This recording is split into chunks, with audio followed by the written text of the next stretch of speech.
Hello everyone, my name is SlothFang, and today through TierMaker we are going to rank every Marvel cinematic and TV series in the universe. That's right, we're going to go through quite a bit. Alright, first and foremost, we're ranking on S, A, B, C, D, and last but not least, not finished / watched. With that, there are some shows that I watched a season and a half of, 2 seasons, and it's out of like 5 or 6, or I watched the first season out of 2, but then just things happened, so no harm, no foul. We're going to do this alphabetically. Agent Carter, I have not watched it beyond an episode or 2.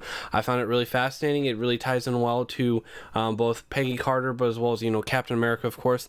One of my favorite Marvel superheroes. We should do a ranking of Marvel superheroes. We ranked last time Pixar movies, so right above is actually a title card that'll let you go into that next. Highly recommended. That was a really fun one. Agents of S.H.I.E.L.D. is the one that I watched, I think, a season and a half, maybe 2 seasons. And right before it really got good, we just stopped watching. Ships Ahoy and I just stopped watching. We were watching other stuff at the time. Breaking Bad, Better Call Saul, Supernatural, a bunch of other shows as well. So that's not watched, not finished. AntMan and the Wasp. We're actually putting something on the board, the big board here. I'm going to say it's Ant-Man and the Wasp. That was one with the ghost villain. I think that was her name, Ghost, but she really wasn't a villain. She was, medically, scientifically disadvantaged, and because of that, she had to steal to try and get her life back, her very soul in essence. Ant-Man, I say, what is an A? A for Ant? No, A for awesome. It was really well done. It kind of had the campiness and feeling of like the older superhero movies, like when we get to Incredible Hulk. If that's on this list, it is. But it's not the Norton Hulk. That's interesting. There's actually 2 Incredible Hulks. You have Edward Norton, and then I can never think of his name. Bannon, maybe? Who is my more favorite one? They had like the giant, Hulk dogs and all that. I really enjoy that more than Edward Norton, but that's outside of that. But Ant-Man really had that kind of vibe. Iron Man 1 also had that vibe of like, hey, this is before what we have now for superheroes for both DC, Marvel, Dark Horse, and all that. Like, it really was like that. That like back when comic books were the media for, and then later animated, of course. Avengers, we're gonna rank that up there. Which one? It doesn't tell me, does it? I need to actually look up which one's Infinity War and which one's Endgame, because I honestly can't tell. I think the left is and the right isn't.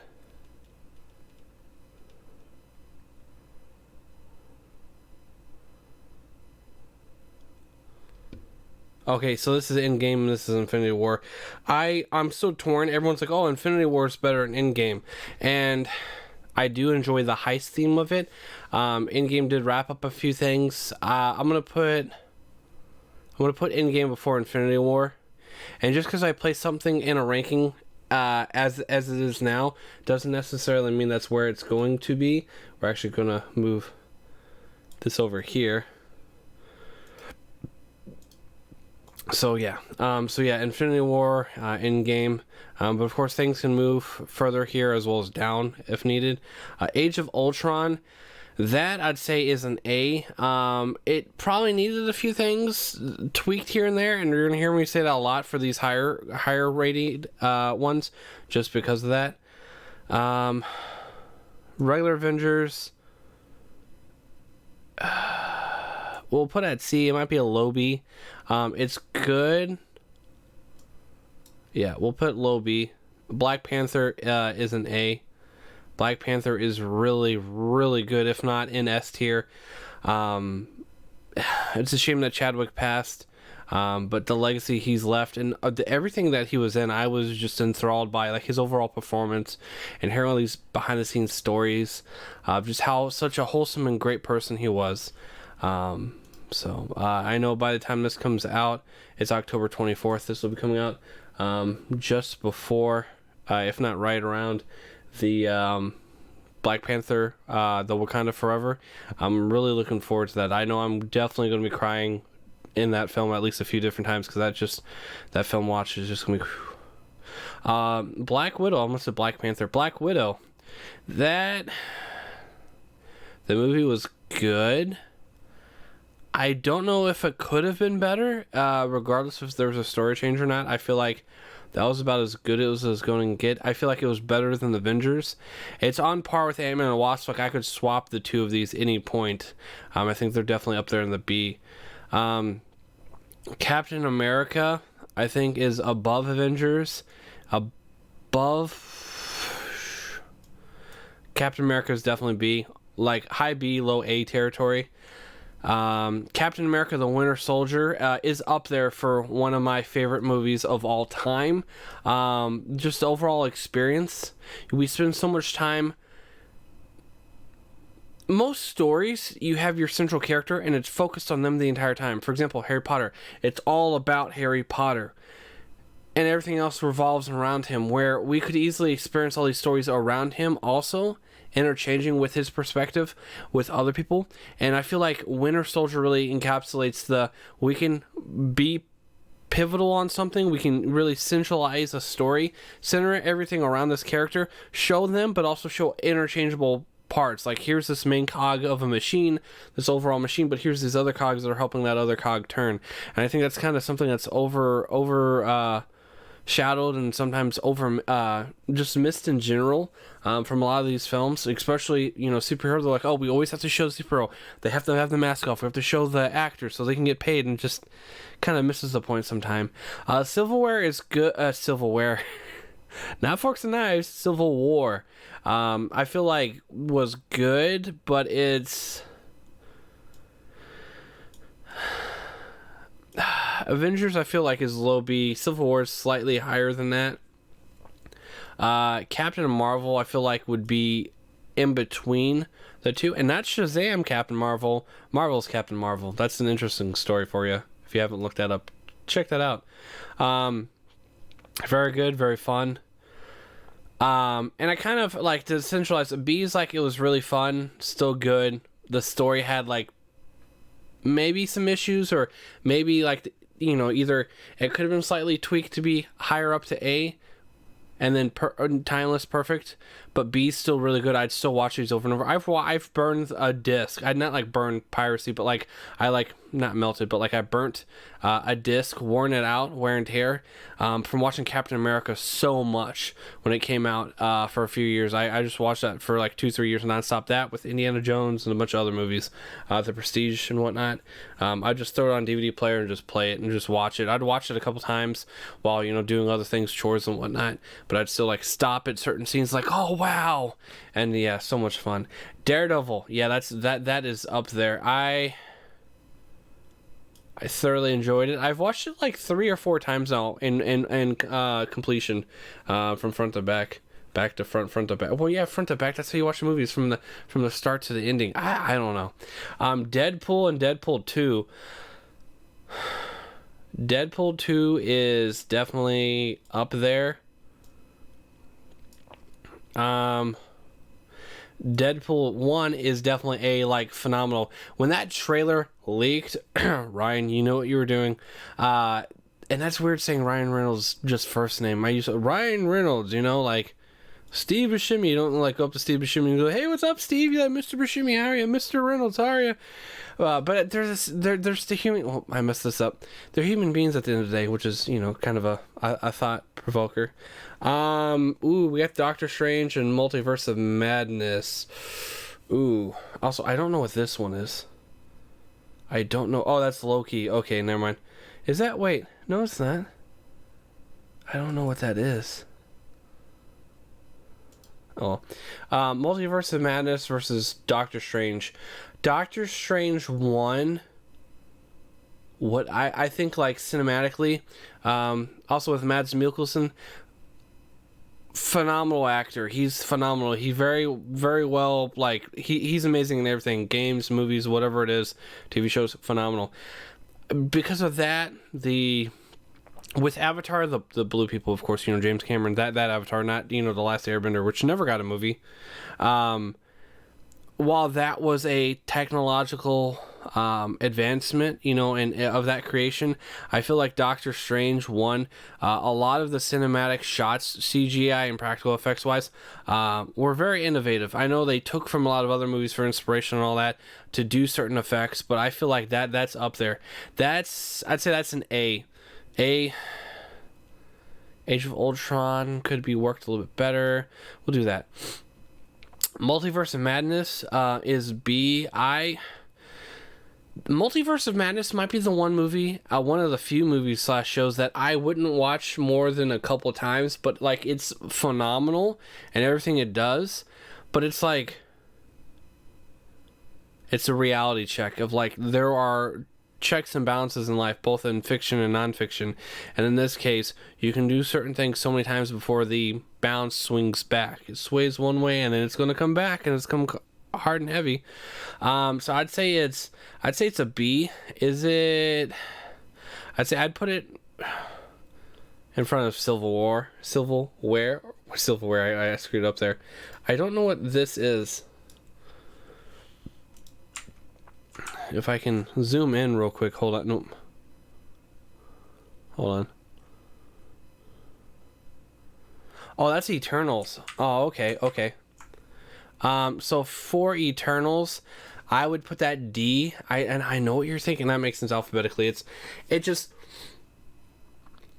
Guardians of the Galaxy is the closest thing. Like Avengers, you have like 5 or 6 people. And so you've established that like each character's either had their own representation in a few movies, or they're established enough that you know who they are. But Eternals was the one where they had like close to 8 characters, if not more, that were all main characters. You look at like say Spider-Man, with the Tom Holland series, franchise, iteration, whatever the word is. He's the main character. You have MJ, and then you have, or whatever her actual name is in that, but she's Mary Jane. Well, she's MJ. Sorry, I don't want anyone to, upset the fans. And then you have his man in the chair, Ned, who are supporting characters, but not main characters. But we're not seeing their consistent side of the story 100%. Like they're interjecting and kind of adding to Peter Parker's Spider-Man's dilemma of this side versus the personal side versus the hero. Eternals did that for literally 3 hours and was cutting back and forth, and let alone the shots would like in the middle of a fight or right after like this intense moment switch ratio perspective, and I'm like either film it all in IMAX or don't, because that was so jarring. And I'm into like a cinematic experience and like the mind of a director filming filmography, and that was just so jarring. There'd be certain cuts, like so and so's on screen, they have the IMAX, there's this intense fight and it cuts. I'm like, so it was almost as bad as the time taken had like 18 cuts for like 3.5-5 seconds of a fence climbing and jumping over. So here's I believe this is the first show that we're ranking here, actually. Falcon and the Winter Soldier suffered the most setbacks from coronavirus because they had to alter the story. They had to have limited people on set and all this other stuff. The rest of it, they kind of got into like the gist of, okay, here's what we need to do, and then standards were kind of lax and then weren't, and that whole nightmare. Falcon and the Winter Soldier, I feel like redeemed most of itself. The Flag Smashers seemed like a letdown. Like there was some potential there, and it's just like, eh. Like, I know I completely could see so many different relatable storylines and so many relatable moments, but I felt like if you're going to do something where someone wants to protect their country and their people and all that, you have to do it right. And especially when Victor Von Doom, Doctor Doom, is coming up in Fantastic Four. Without that, you can't do real justification for that. So I will have to say that's... We'll put low B. We'll put it over Civil War. Man, I gotta bump that down and not relate to that more often. I'm kidding. Guardians 1, I also think was up there. I would watch Guardians all the time. I'd put that up there right behind Ant-Man. Guardians 2. Guardians 2. is definitely A. Guardians 1 could be A, I guess, but how many? 3, 6, 9, 10. Okay, so I want to keep 10 per each slot, if that. If not, bump them up or down, move there. Hawkeye is definitely an A. I'd watch that all the time. Actually, that will put him above. We'll put him behind Ant-Man, respectively. There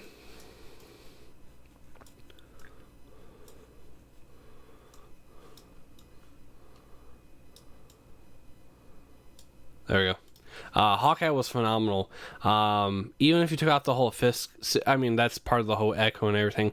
But like, even if you removed his, the fact that it was Vincent D'Onofrio, phenomenal, beyond phenomenal actor. Him and Charlie Cox are amazing. The Hulk is definitely C, like that classic retro-esque heroes before the MCU really took off and entered the beast that it is now. Definitely something that enjoyable. I could oh, it's on, yeah, sure, I got free time, yeah, I got nothing to do for 2 hours, better to do whatever, or else, sure. And so that kind of sets a standard there for that. And D is just like, they had so many things going wrong with it, like Eternals. Interesting story. I would have loved either if it was a show, like a full season on that, or if they split it up into or like a mini series, Inhumans, never watched. Is that Iron Fist? I've never watched. It's on my list. Iron Man 1. See, this is kind of where it gets decisive on the list if it hasn't already for people. I think Iron Man is up there on A. Iron Man 3. Oh, because the word 2 versus 3. Okay. Iron Man 2 ranks up there. I enjoyed 3 more. Alright, so we actually got 3, 6, 9, 10, 11. Okay, we're gonna have to do just more just because it's gonna be hard not to. Jessica Jones. I would watch that all the time. We've watched the full series. The last season's kind of interesting. The whole show's great, but the last season kind of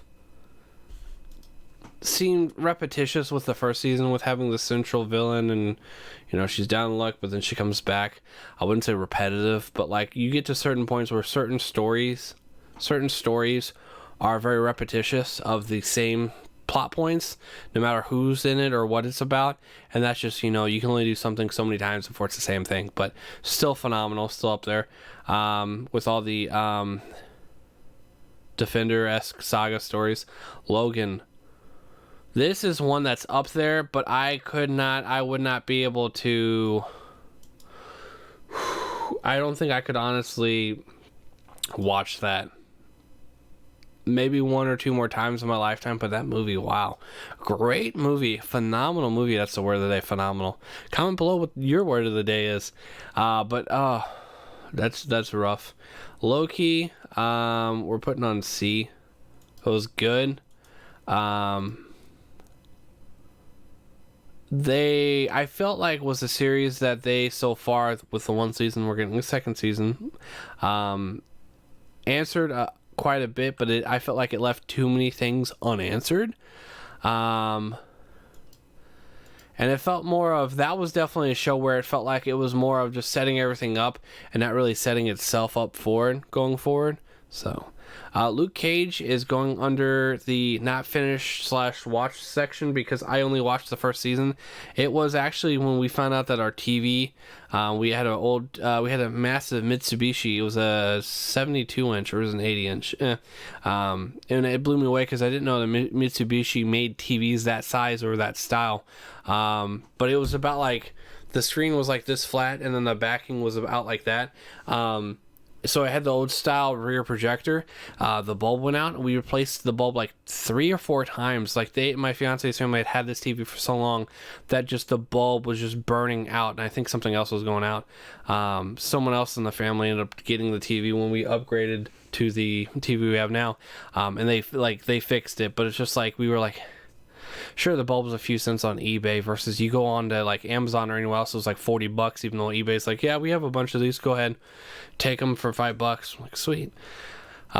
but it was so dark, and I was complaining about it, and I looked up and no one was talking about this. Like, why is Luke Cage such a dark show? Like, I mean, visually, and like everyone's like, what are you talking about? I'm like, I can't see what color the bottles are in the back on the bar. Like, what is, usually can see a green bottle, a blue bottle. No, these were all like, what? And yeah, we finished the first season. They killed off a major villain way too soon.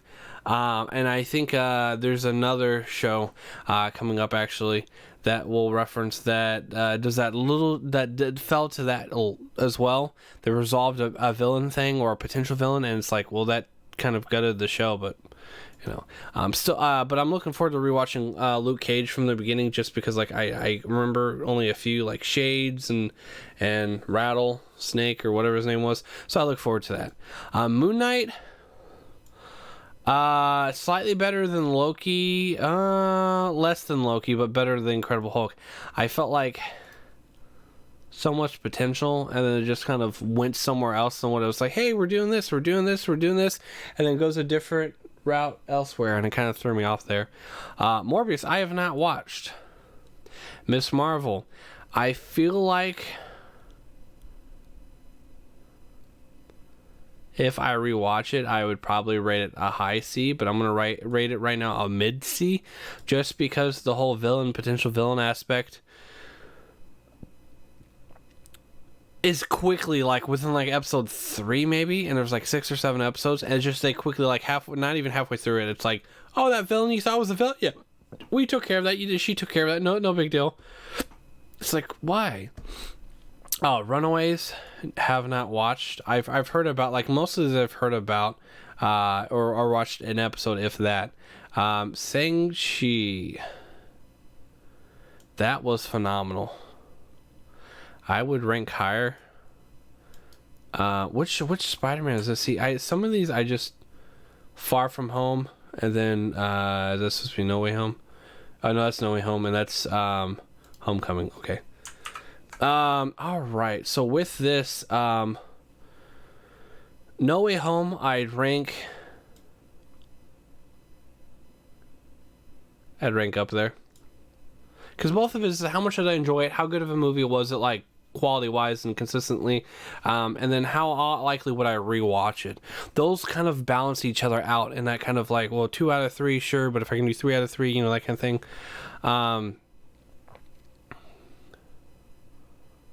Homecoming is an A for me. And then, wait, which one was this? Did I say Far From Home? Okay, so it was Far From Home. Extended cut. I didn't know that.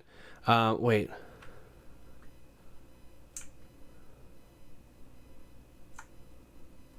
I didn't know Far From Home had an extended cut. Today I learned.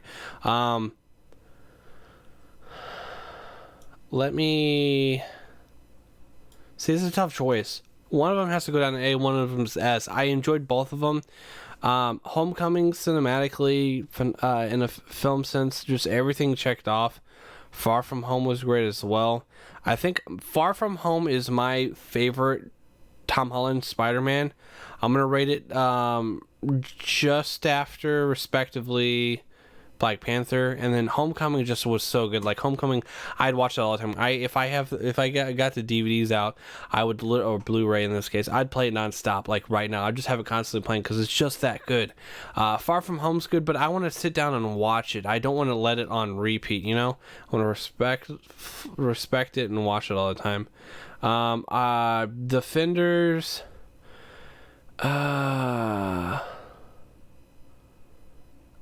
Crap. Defender. No, I've watched Defenders. What would I put Defenders as?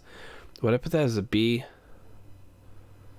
I think Defenders goes right behind Black Widow. Yeah. Okay. So 3, 6, 9, 10, 11. Okay, that's fine. The New Mutants I have not watched. I've heard about. Haven't watched. Thor. Oh, this is a new one. Thor Love and Thunder. I genuinely love that. I'm going to put that. I would watch that more often than I would Ant-Man. Like, maybe those two might be exchanging. We'll move.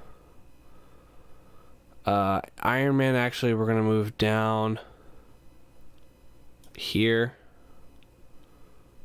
We're going to move Iron Man 3 down.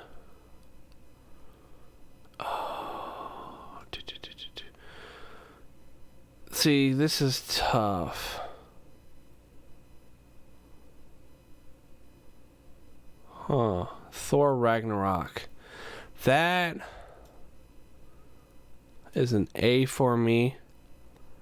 Actually, let me move it further down. It's above Age of Ultron, and I loved Age of Ultron. Thor, was this 1 or 2? Hold on, let's go down to here.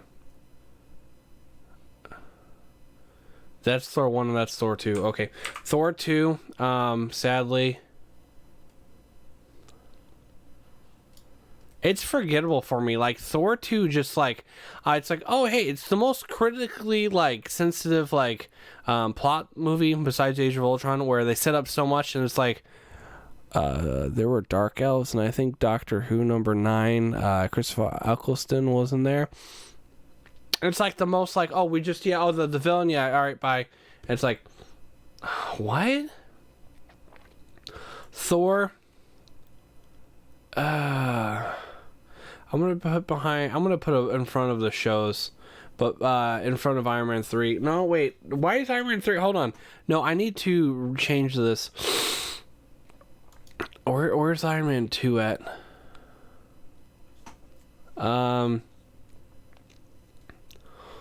See, here's Iron Man 3. Okay, 3 is before 2, but behind 1. Okay, that's fine.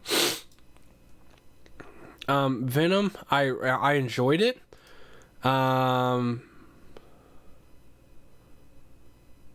But that's definitely before the lesser shows, but behind the, because Iron Man, I'll still watch the Iron Mans all the time. I feel like Iron Man 2 might actually be, I think Iron Man 2 needs to go higher up, to be fair. Venom 2 I have not watched. I want to watch it. WandaVision I thought was good.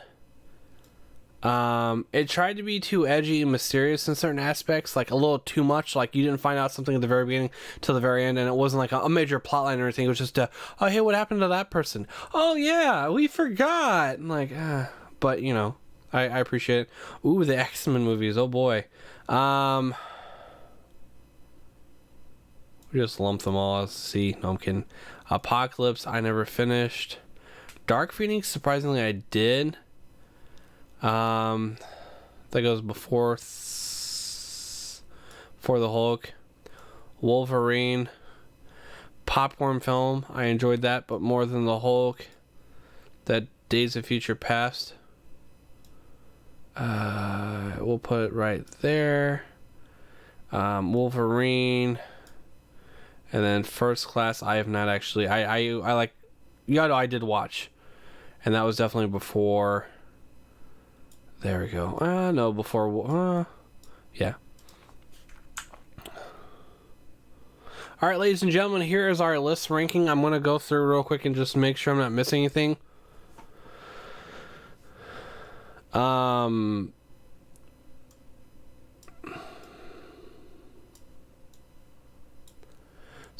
2, 3, 4, 5, 6, 7, 8, 9, 10. 2, 3, 4, 5, 6, 7, 8, 9, 10.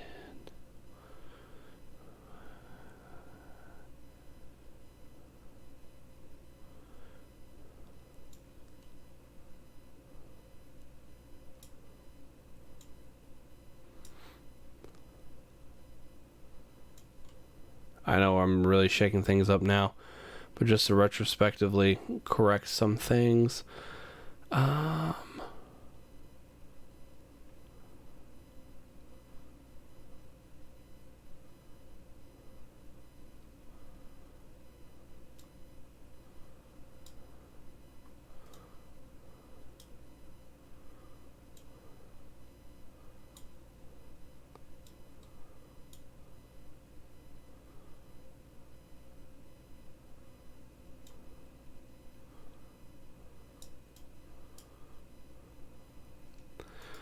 Let me move some things around here.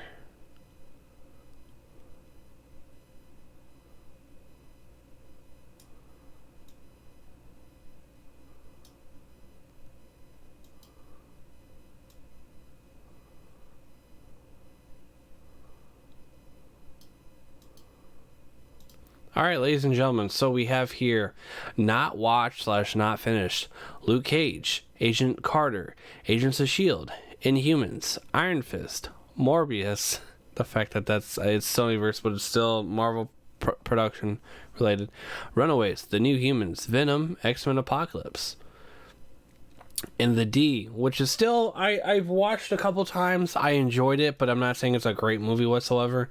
X-Men First Class, X-Men Dark Phoenix, Wolverine, The Incredible Hulk. I'd put both Hulks down in probably the same spot, if not before or after the next one, Wolverine. Thor and the Eternals.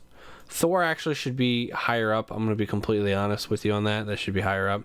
My apologies on that. Civil War is the first in C. Then Captain Marvel. Thor 2. Thor 1. Sorry, Thor 2 is down here. This is Thor 1. Iron Man 3. Venom. Iron Man 2. Loki. X-Men Days of Future Past. Moon Knight and Miss Marvel. B, we have AntMan and the Wasp. Guardians of the Galaxy. Deadpool 2, Iron Man, Black Widow, The Defenders, Doctor Strange, Multiverse of Madness, The Falcon and the Winter Soldier, Avengers, WandaVision. A tier, we have Ant-Man, Hawkeye, Spider-Man No Way Home, Deadpool 1, Doctor Strange 1, Thor Ragnarok, Avengers Age of Ultron, Guardians of the Galaxy 2, Jessica Jones, Logan. And my top 10, we have in S, we have Thor Love and Thunder, great movie, Spider-Man Far From Home, Black Panther, Spider-Man Homecoming, Avengers Infinity War, Shang-Chi and the Rings of... and The Legend of the Ten Rings. I can never remember that subtitle. Captain America, The First Avenger. Avengers Endgame, Daredevil, and Captain America, The Winter Soldier. That is my TierMaker list for the Marvel Cinematic Universe, every movie and TV series 2022.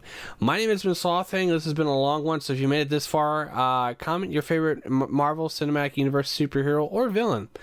Mine will be... Spider-Man and Doctor Doom. Well, I guess technically Doctor Doom's not in yet. Wilson Fisk. Spider-Man and Kingpin. There we go. As always, my name is SlothFang. I will see you next time. Take care.